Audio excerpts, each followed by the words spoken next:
अस्सलाम वालेकुम। हाँ जी, की हाल है? ठीक हो? से तबीयत ठीक है? अज का व्लॉग करते हैं शुरू। अज असी आए हैं जी यकूब शाह कॉलेज डिग्री जोड़ा है बड़ा मशहूर है, उत्थे आए हैं। तो नाले तुहानू कुछ ग्राउंड श्राउंड विखाने जो उन्होंने वसी ग्राउंड है जिंदे चा फुटबॉल हो गया, क्रिकेट वगैरह खेडते हैं। तो कैमरा मैन ग्राउंड एक बार विखा देंगे ना सारा जड़ा जड़ा खेडते हैं।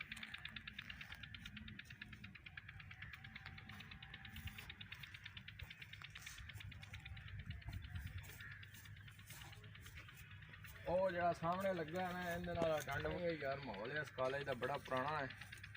ठीक है, जिन्हें भरावां दाखला लैना है ना इस कॉलेज च आके लै सकदा। बड़ी पढ़ाई है इस कॉलेज च।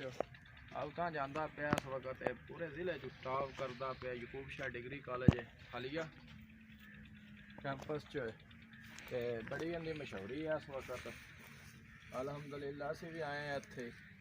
नाले इंदा कुछ मेरा मतलब है कि करते हैं सरवा सुरवा पहले अपने विवरण वहाने कि इंदे च है या कि नहीं। तो जिन्हें भरावां दाखला जो लैना है ना फर्स्ट ईयर सैकेंड ईयर चो डिग्री कॉलेज यकूब शाह च आके लैन, क्यों ये बहुत मशहूर भी है तो इनका सारा स्टाफ पूरा है इस वक्त। अलहमदुलिल्लाह बड़ा कॉलेज मशहूर है, इनका स्टाफ जेडे सारे अच्छे टीचर ने इस वक्त यकूब शाह डिग्री कॉलेज फालिए तो बड़ा मशहूर है इस वक्त टॉप लैवल ते जा रहा है।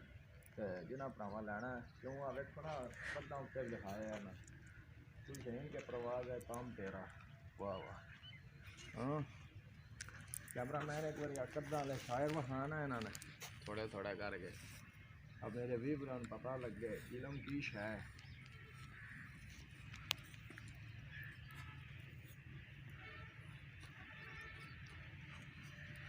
अपना मशेरा पिछले होए जड़ा नहीं जा सकते क्यों उत्ते साढ़े इजाजत नहीं, इस बारे तो असं पीछे पीछे ही रहने हैं।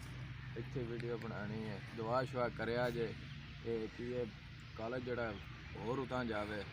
ठीक है, अल्लाह हाफ़िज़। वीडियो पसंद लगे शेयर तो लाइक कमेंट लाजमी करना है।